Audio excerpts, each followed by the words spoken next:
we could be sued. Bangga ka sa pader. And the more they tell me that, the more I realize, parang ba't mo ako papatigilin? Wala, kung may problema kayo sa sinasabi ko at mali, then sue me. You have legal remedies. You have defamation, you have cyber libel, the strictest, one of the strictest in the world. Libel, defamation. I've said defamation. So yun. And I just want to say that Martin Romualdez and Tingog Party List has continued to harass me and my family because we're all from Leyte. So they know my family. I just want you to know that because if something happens to me, it's them. Because if Martin calls my place of work, he's that kind of person. Jude Asidre calls my uncles because yung isang uncle ko, what do you call this? Contractor says is mga projects doon. Sinasabihan ako na makakadamay ka sa negosyo namin. And, parang, I don't know why I'm doing this, to be honest, because nakakadamay nga naman ako sa kanila. Pero, we should all learn to fight for our country. Yun lang. Sabihin ko lang yun. Tsaka, very quickly, I just want to share what I wrote because Dan Fernandez would not read it, so I'll read it very quickly on why, because he dismissed it so easily as freedom of speech. It's not that simple. So I'll read very quickly on why, after careful consideration, I decided not to go. Aside from I know that I'm not going to get a fair, they're not going to listen to us. So first, I am not a vlogger. As I told you, I do not do lives. I do not have YouTube. I only have my Facebook. All my followers there, and DICT can check it, and DI Cybercrime can check it. They're all real. I've never paid for a follower. So, I'm not monetized. So I don't know kung ano yung basihan nila na gagawin kang just because I have followers. Social media vlogger na ako. I'm not monetized. I've never received anything from just writing on Facebook. That's all I do. I just write on Facebook. I don't even talk on YouTube. I am, however, a professional journalist. Ever since 2005, I've been working in publishing. I am currently an associate editor at Manila Bulletin. I am also the editor of Balita. And what I am is a professional journalist with a social media following. There's a distinction. So, Filipinos, we are protected by the 1987 Constitution, Article 3 Bill of Rights, Section 4, Section 2, Section 18. But an extra layer of protection covers all journalists. The Republic Act number 6713 is a code of conduct and ethical standards saying all journalists have the right to demand transparency. Apart from that, we have the SOTO law, which allows us not to divulge our sources. So with all due respect to the HOR, I would like to say that an inquiry whose aim is to regulate social media is unconstitutional. The reason I did not go is I do not support, cannot tolerate, and will fight against the idea of muzzling free speech. If I appear before Congress, it's like me legitimizing them wanting to regulate us. So I did not appear. Because government interference is a no-no and should not be allowed in the area of free speech. Free speech na nga lang ang meron tayo. Yun na lang ang meron tayo against the abuses of their power. Tatanggalin pa nila. Sasabihin nila, fake news. Kung fake news, kasuhan nyo kami. Meron namang, we have legal remedies for those. So, okay. So I would also like to remind the House of Representatives that power is not forever. The legislation you want to enact now, that whatever you do now, somebody will do to you when you're no longer in power. So be careful how you treat us, because you will be treated like this when somebody else, because I'm sure it will not be you, will be in power the next time.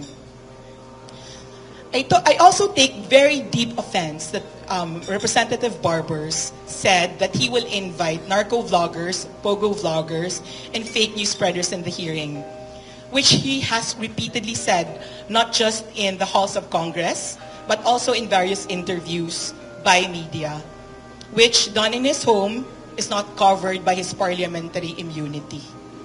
Hindi siya parliamentary immune from saying na narco vloggers kami. Dahil sinabi niya yon during his interview TV stations. He has already pre-accused those who are invited. So I would like to ask Representative Ace Barbers if he has any proof that all of us here are any of those, because ano yung karapatan niya i-regulate yung, because that's his premise that we are funded by narco vloggers, we are narco vloggers, we are pogo vloggers.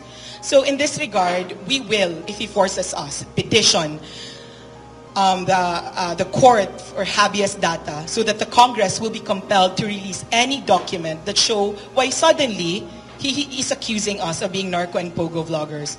This is damaging to us as Filipinos, as private citizens, and me personally as a newspaper editor, because I've been working for 20 years and not once have I ever been sued by anyone. So, even during the time of Duterte, when I was fighting with people on social media, it was so easy to sue, But I was never sued because I know, hindi ako nag-aral para maging fake news spreader. So, so the term fake news spreader is used liberally by people to diminish the opinions of those they do not agree with. So that's what they're doing now. As for challenging, as for calling us narco vloggers, I am willing, as I am sure everyone here, to undergo drug tests alongside all the public officials who we pay them to undergo narco vloggers kami, hindi kami nagda-drugs. So let's all take a drug test together. Kasi narco vloggers daw kami. Okay, so as I've said, we have legal remedies already provided by the courts. And these remedies are available both to me, a simple Filipino, and to them. Hindi lang kami ang may karapatan mag-sue ng slander or defamation, sila din. Fake news, we have libel, defaming someone, even a public official, can get you sued with defamation. Our cyber libel law is one of the strictest in the world. We have the Revised Penal Code and Cybercrime Prevention Act of 2012. So all these laws are provided for citizens. Whether, you can use it, they can use it. Hindi lang naman dahil Congressman Drilon sued a journalist, and he won. So it's not as if Ace Barbers cannot sue someone. It's not as if Martin Romualdez cannot sue someone. It's been done before. We could be sued. A congressman can sue someone. So why are they not using it? Bakit ipapatawag kami para dun sa HOR para magawa nila yung gusto nila? It's not a level playing field. We're not going. Hindi naman kami tanga na pupunta kami doon. Tas gagawin nilang gusto nila sa amin. Gusto niyo ng gulo? Gusto niyo ng dito sa labas? And then, if gusto niyo talaga kami ipatawag, hindi namin ibibigay yung sarili namin easily.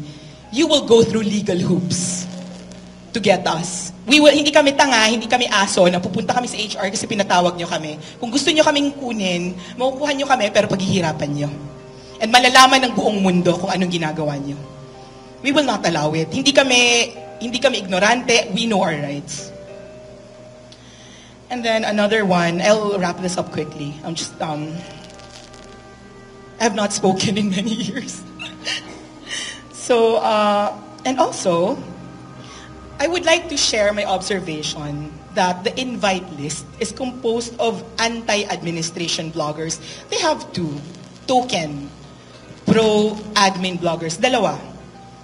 So, are they inferring that the fake news spreaders are the critics are fake news spreaders pero sila hindi? Yung mga tao nila, yung mga bayad nila, yung mga pro-admin bloggers, hindi. Sila nagsasalita ng masama against kay Duterte, nagsasalita ng masama against kay Sara, but it's not considered disrespect. But when we do it, it's disrespect. We're not gonna allow parang double standard kasi bayad namin kayo. Our taxes are paying for you. Also, another to share on a personal note. So, sila gusto nila protected sila from fake news, from defamation. Paano naman kami? Asidre of Tingog Party List posted on his Facebook. Because during the pandemic, myself, Mark, Attorney Trixie and Dr. Ethel, we tried raising money for PPEs. Tapos, sinabi namin dun sa Duterte administration that whatever we raise na money, ibibigay namin sa inyo so that you have extra money. Kasi nung time na yon, everybody was panicking. I didn't think we had enough money. Tapos, hanggang umabot kami kay Sec Sonny ng Department of Finance and he said, hindi namin tatanggapin yan kasi matatay up yan sa red tape because whatever we buy, ang pinaka-best is the time na ang hirap-hirap makabili ng PPE. You find a way to buy and then kayo na mag-distribute sa hospitals, which we did. To just destroy my credibility and reputation just because I attacked his boss, Martin Romualdez, Jude Asidre posted that I stole the money. Parang he said, oh, really, ganyan-ganyan. But the thing is, kahit disorganized ako, organized sila. So lahat ng nag-receive, we have pictures, we have like, and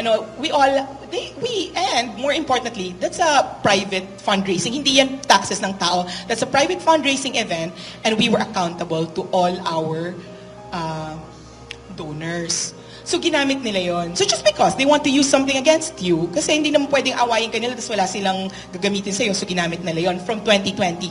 Between 2020 and now, we've done a lot of efforts for relief, disaster relief, pero yun ang ginamit nila. Unfortunately, sa kanila, meron kaming proof, which we try to do always. So ang gusto kong itanong sa HOR, one of your own defames or slanders a regular person like me, Congressman, what is my legal remedy? Bakit kayo lang ang may karapatan magpatawag? Pwede ko bang ipatawag si Jude dito? Can I just sue him? Because if I can sue him, I will. You know, parang, so yun ang sinasabi ko, parang abuso. Baka akala nyo, kami lang to, but if it happens to me, it will happen to all of you. If it happens to all of us here, and we're all educated here, it can happen to, eto kasi, this is the idea, mag-e-election na. This is the perfect time for them to shut us up. This is the perfect time for them para matakot tayong lahat, atakihin sila. Pero we cannot do that not just for ourselves but for our children. Kasi we cannot allow them to just do whatever they want without them being checked. Kasi sa kanila na lahat eh. Executive, legislative, sana yung judicial hindi. Pero pag party tayo pinatahimik, wala nang mangyayari sa Pilipinas. And you know, some of us can turn a blind eye, some of us hindi natin kaya i-switch off yung passion natin for loving this country. And finally, I just want to say that, sorry about this, I'm not very used to speaking. So lastly, ang sabi nila, ang issue nila troll farms, we have proof about troll farms. Ang mga pages nila, pag binasa ninyo, it's trolls. Kahit sinong Pilipino na hindi magaling sa social, you don't have to be an expert to identify trolls. But they're not in the listed invitees. Kami, na we all have our faces, we show our faces, you know who we are, we don't have anything to hide. We're the trolls. But the people they employ, and we know who they are, and we will reveal their names in Congress, in HOR. Yung mga binabayaran ninyo, yung mga heads ng social media pages ninyo na dati ganito lang ang buhay, tas ngayon sobrang social na, we know who they are, we know how much they pay the troll farms. So, bakit kami ang nandito? Pero sila na, kung concerned kayo sa troll farms, wag kayo, ipatawag nyo din yung mga taong binabayaran ng mga kaalyado ninyo, because it's not fair.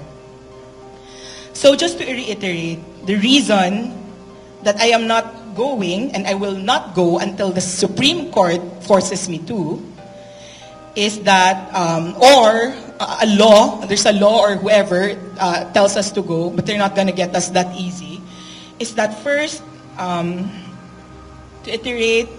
reiterate, we refuse their invitation because the hearing to regulate social media, the regulating social media, i.e. free speech, is against my principles, against the Constitution, is biased and targets only critics, very obviously, And it is irrelevant to me because I am not a social vlogger, more so a narco or pogo-funded vlogger.